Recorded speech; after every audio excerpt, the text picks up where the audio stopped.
Hi friends, good morning. నేను ఒక person comment చేసిన అన్నట్టు సాయిప్రసన్న అక్క ఛానల్లో. ఇది దయ్యాలు కట్టిన శివుడి దేవాలయం ఉంది, అందులో నేను ఇంట్రడక్షన్ చెప్పిన అన్నట్టు. సో ఇలా ఉంటుంది టెంపుల్, రాత్రి దయ్యాలు కట్టిన ఒక ఉంది. సో దాని గురించి మన సాయి మీడియా ఛానల్లో పోస్ట్ చేస్తా వీడియో అని పెట్టిన అన్నట్టు. అందులో ఇన్ డీటెయిల్గా ఏం చెప్పలేదు, జస్ట్ స్టార్టింగ్లో చెప్పిన. సో ఆ వీడియో కింద ఆయన కామెంట్ చేసాను అన్నట్టు, ఎందుకు బాబు జనాలను పిచ్చోళ్ళని చేస్తున్నారు అని. ఇలా జనాలను పిచ్చోళ్ళు వేయడానికి ఏముందిరా బాబు, ఏం చెప్తున్నా ఎప్పుడు నేనేమన్నా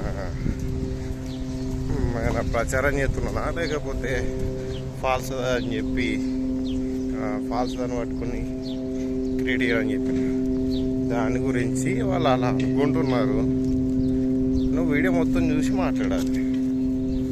అందుకే నాకు లింక్ కింద పెట్టి మొత్తం చూసి కామెంట్ చేయని పెట్టిన. మళ్ళీ కామెంట్ లేదు. మనకేదో స్క్రోలింగ్లో వస్తే ఆ క్లిక్ చేసి చూసుడు తప్పించి ఇన్ డీటెయిల్గా చూసే విధానం లేదు కదా. ఏవో పనికి మళ్ళీ వీడియోస్ పెడితే చూస్తారు, అట్రాక్టివ్ థంబ్నెయిల్ ఈ కామెంట్ చేస్తాయి. ఫేక్ అకౌంట్లు పెట్టి ఫేస్బుక్లలో పేజెస్ క్రియేట్ చేసి ఎవరెవరో అమ్మాయిల పిక్స్ పెట్టి ఈ ఫోటోని షేర్ చేస్తే మీకు మీ మెసెంజర్కి మెసేజ్ చేస్తాను ఆ ఫోన్ నెంబరు, నేను లైక్ చేయండి, షేర్ చేయండి, నేనే మీకు కాల్ చేస్తాను. అది వాటికి మాత్రం మంచిగా రెస్పాన్స్ అవుతారు. అరే ఇది ఇందులో ఏముంది, అంత కరెక్టేనా కాదా అని కామెంట్ చేయగానే పిక్చర్లు అని చెప్తున్నావు, నేనేదో స్కామ్ చేసి పెట్టినట్టు.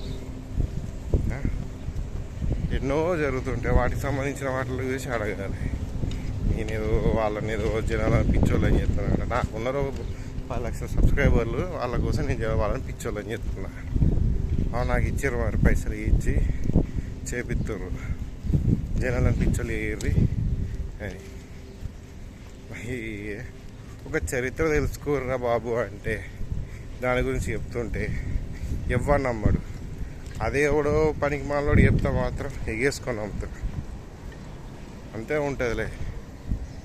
ఎవడెవడో చెప్తే మాత్రం మంచిగా బాబాలు వాళ్ళు వీళ్ళు చెప్తే మాత్రం కొబ్బరికాయలు పట్టుకొని పోయి మరి కొట్టి మరి పొర్లు దండాలు పెట్టి మరి చూసేస్తారు. నార్మల్గా చూసి చూడకుండా సంబంధించింది ఈ రకంగా ఉంటుంది అని చెప్తే నువ్వు పోతావా? మధ్యప్రదేశ్ పోతావా? పోయి చూసేస్తావా? మరి నువ్వు ప్రూవ్ కాదని ఏదో ఏమో మనసులో మెంటాల్ లేదంటే ఎవరన్నా ఏదైనా చెప్తుంటే దాన్ని తలియడం, లేకపోతే నేను చెప్పేది రాంగ్. అరే బాబు, నేను చెప్పిన దానిలో నేను నిజం ఉందని నేను కూడా కన్ఫర్మ్ చేసి చెప్పలే వీడియోలో. అక్కడ అట్లా అనుకుంటుర్రు. అది సైంటిఫిక్గా చెప్పాలంటే శాస్త్రవేత్తలు వేరు, ఆర్కాలజీ డిపార్ట్మెంట్ వాళ్ళు కూడా దాన్ని ఐడెంటిఫై చేయలేకపోయారు. సో అందుకే దాన్ని అలా అనుకుంటుర్రు. అందుకే ఇట్లా అయిందని చెప్తే దానికి నువ్వు జనాలు అనిపించేవాళ్ళని చెప్తున్నావు, దానికి కామెంట్ పెట్టి వాడిని ఏమనాలి ఇప్పుడు.